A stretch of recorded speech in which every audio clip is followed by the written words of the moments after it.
Kiai Hasyim Asy'ari, sang pejuang yang produktif, menulis. Kiai Hasyim Asy'ari lahir dari keluarga pesantren. Tepatnya, dia dilahirkan di Gedang, Jombang pada hari Selasa tanggal 24 Zulhijjah 1287 Hijriah 14 Februari 1871 Masehi. Ayahnya bernama Kiai Asy'ari, seorang ulama. Kiai Hasyim Asy'ari yang berasal dari Demak. Dan ibunya Nyai Halimah, putri Kiai Usman, pengasuh pesantren Gedang. Sejak kecil dia hidup di lingkungan pesantren hingga berusia 6 tahun, lalu diajak ayahnya yang mendirikan pondok pesantren di Keras. Disinilah Hasyim kecil mulai menerima pelajaran dasar-dasar keagamaan yang diberikan ayahnya sendiri.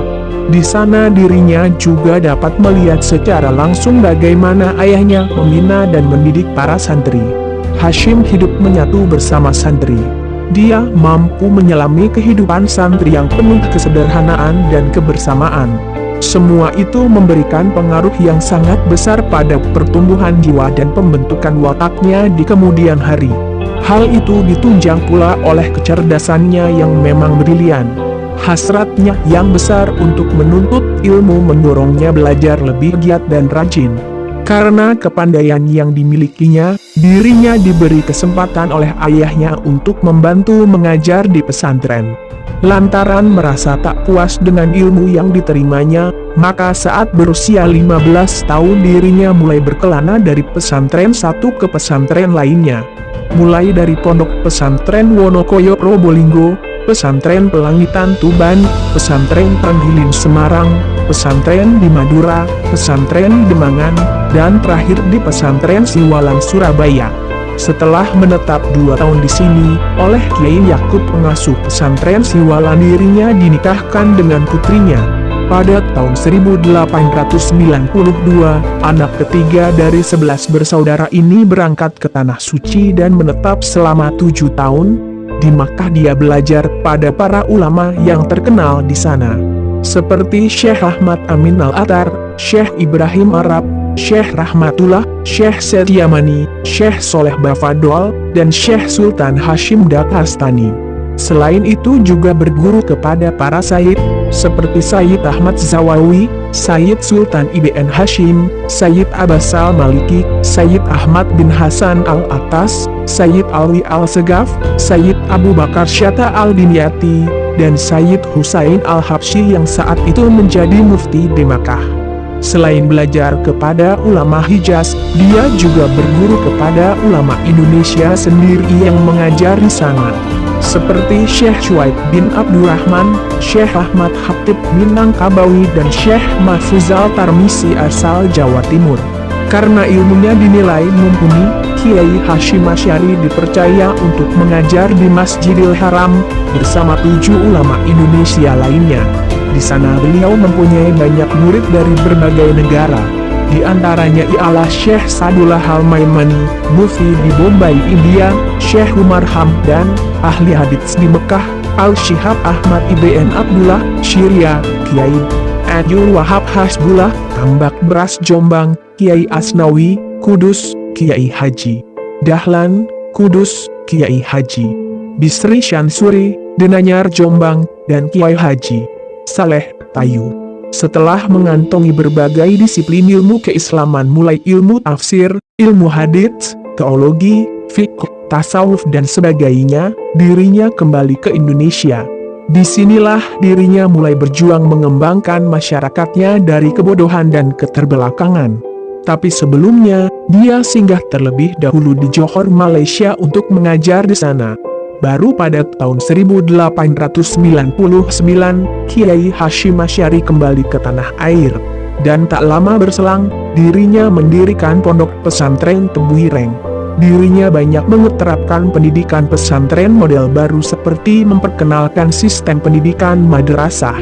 Di tengah-tengah tradisi Sorogan dan Bandungan, Kiai Hasyim Asy'ari juga memasukkan kurikulum umum, seperti pelajaran bahasa Indonesia, sejarah, matematika, geografi, dan ilmu bumi.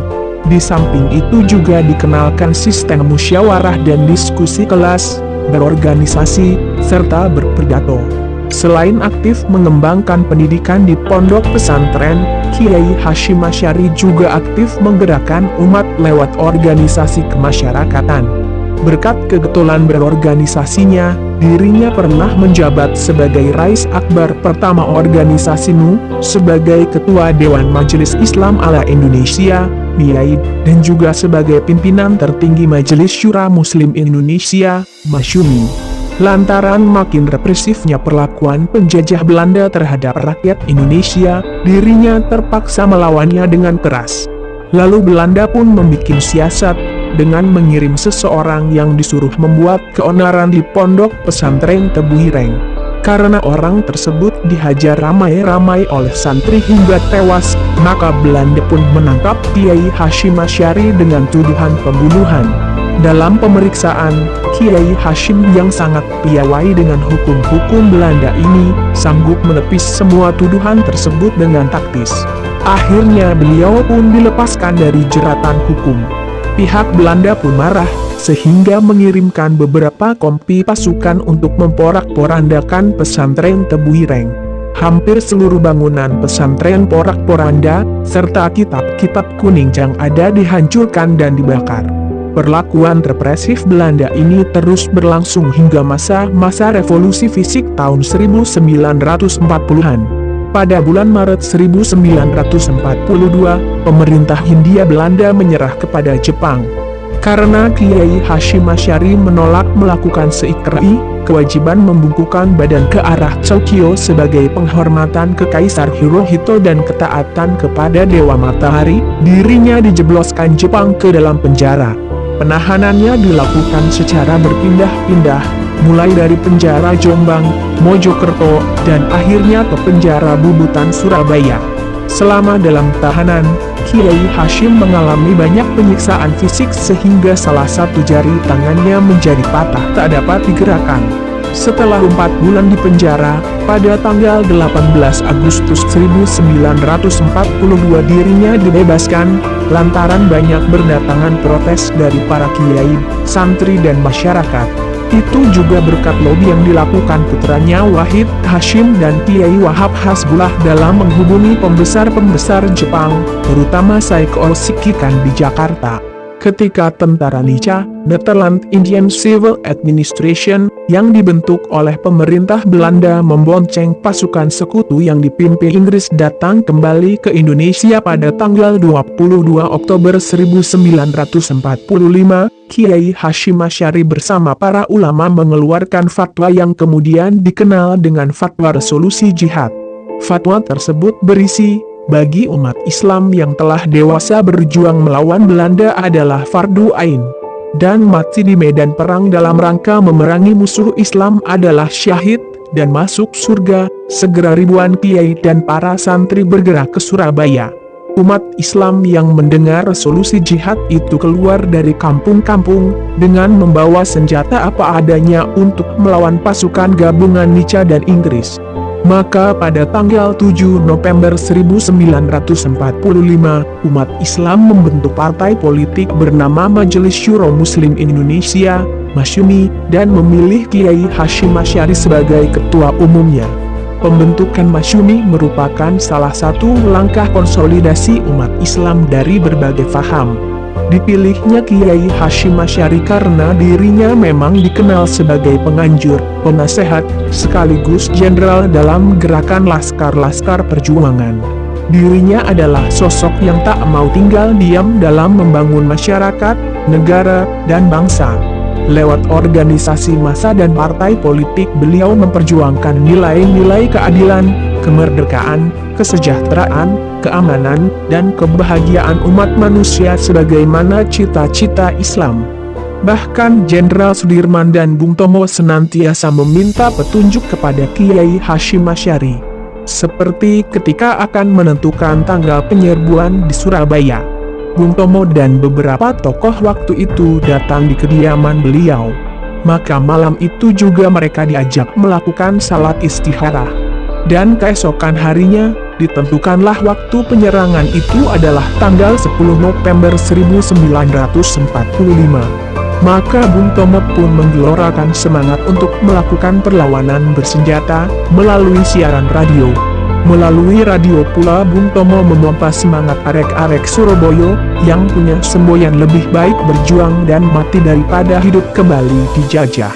Kisah heroik pertempuran 10 November 1945 adalah perang terbesar dalam rangka mempertahankan kemerdekaan. Itulah sebabnya, setiap tahunnya 10 November diperingati sebagai Hari Pahlawan.